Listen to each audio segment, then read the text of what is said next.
Carlton Morris, since joining Derby County this summer, has become a key figure. I'm not just talking about a goal scorer, but I'm also talking about a huge leader within this Derby County group. Now, obviously, there's lots of things that we can say when it comes to Carlton Morris, but I think we have to be brutally honest in the discussion that comes from the disaster which happened against Watford, where he picked up a big injury, which is going to have an impact on Derby County going forward, hopefully for the short term. But the interesting thing is, how are the Rams going to respond? Now, obviously, you can let me know your thoughts down in the comments. If you have not done so already, make sure you hit that like button, hit that subscribe button, and turn on the notification bell. This is the Derby County Digest. Let's dive into it. Now, during the game against Watford, Carlton Morris was forced off in around, I think it was the 18th minute, after appearing to pick up an injury on his knee. He went down holding his leg, knee, ankle, whatever, after being body checked.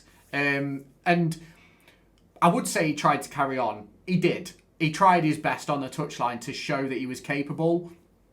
But unfortunately, he just wasn't able to. And it was quite clear that there was something wrong with the way he reacted when he went down the tunnel. And according to John Eustace, it's not looking good. Now, Eustace has confirmed that Carlton Morris will have a scan over the course of the next 48 hours. And as ourselves, as fans of the club and the staff at the club, brace for the worst, even Carlton Morris bracing for the worst, I think we need to be very honest about how we're going to move forward from this situation. Now, you could see the frustration in Carlton Morris as he walked off the pitch in frustration, and the way he reacted just underlined how much it meant to him that he unfortunately did pick up this injury. Now, let's understand the potential damage that could come from this injury from Carlton Morris.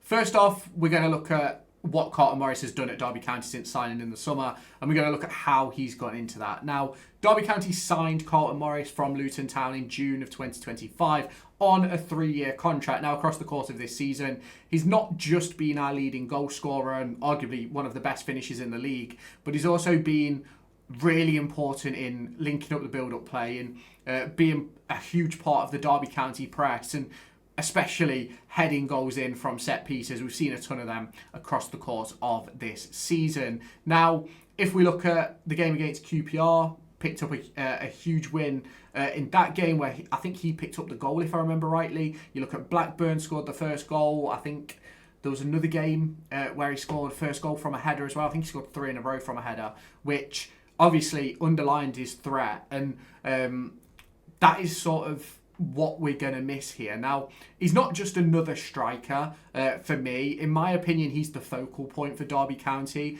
and Eustace relies on him for his leadership qualities and for him to be able to not just pick up goals, but also show everybody else what they're meant to be doing in a work rate standpoint. Now, what happens if Morris is out for a while? Now, the risks really are quite serious. Now, one, Derby County have got to replace his goals. And who is that going to be to step in? Now, without Carlton Morris, I think we saw today, in terms of in possession, I think our build-up play completely changes. Now, there is a few tactical risks that come with losing Morris, because Eustace may have to change the way we're playing in order to make it work with other players.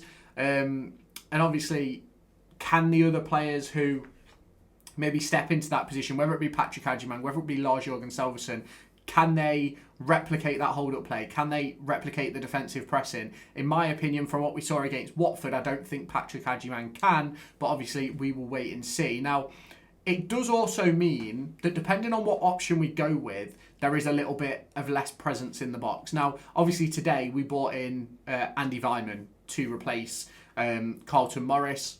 Obviously, you take off a 6-foot whatever striker who's big and bulky for Andy Weimann, who isn't small but isn't massive. It weakens that aerial threat for me. Now, in terms of the rest of the club and the players, losing your top goal scorer obviously is going to hinder the confidence of the team, because we've only got, I think it's Patrick Agyemang is the only other player to have scored 2 goals this season.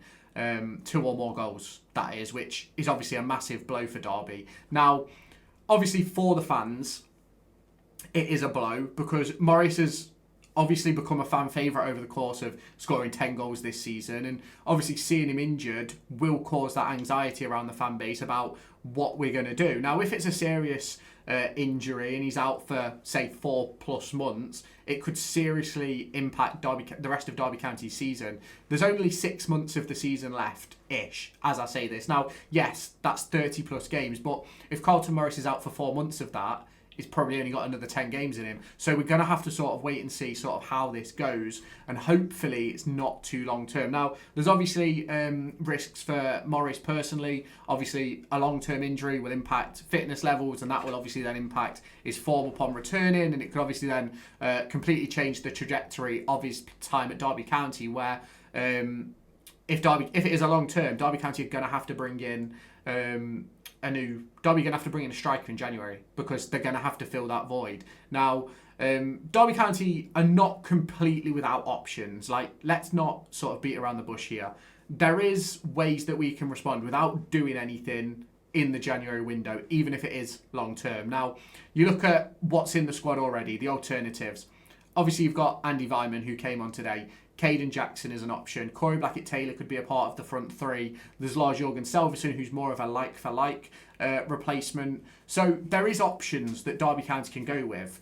Now, there could potentially be tactical tweaks that come with this, where Derby County maybe move to a back four. Obviously, some of you may or may not know, Dion Sanderson is set to miss the game on Tuesday with a suspension, which could put us in a position where we don't play the back three and we play like a 4-3-3 or something along those lines. But we will sort of wait and see sort of how that goes with who is available. Now, in terms of January planning, as I mentioned, if Morris is out long term, Derby County are going to have to look in the market to bring in cover, because one, you don't want to rush Carlton Morris back, and two, as much as we do have Selvison and Adjumang, I don't think Adjumang is good enough centrally. I think he's better off the left.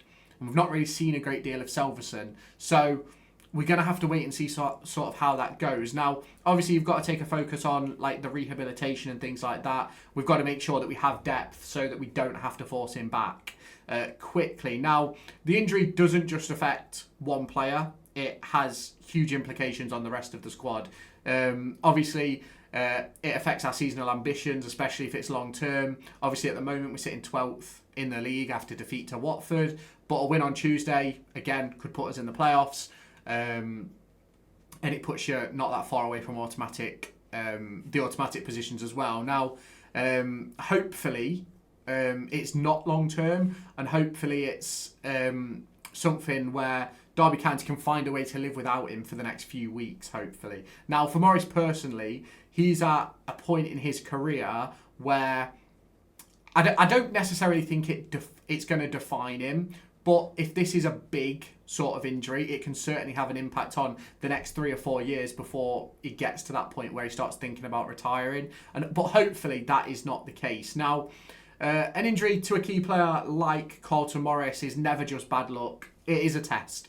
And it's a test for not just Derby County, but for John Eustace, for the rest of the players to be able to find a way to cope without him and a way to still put in good performances without having Carlton Morris leading the line. Now, here's what you need to watch out for over the course of the next few weeks. So, number one, the outcome of Carlton Morris's scan, which I believe we'll probably get in a press conference on Monday afternoon, but we'll wait and see on that.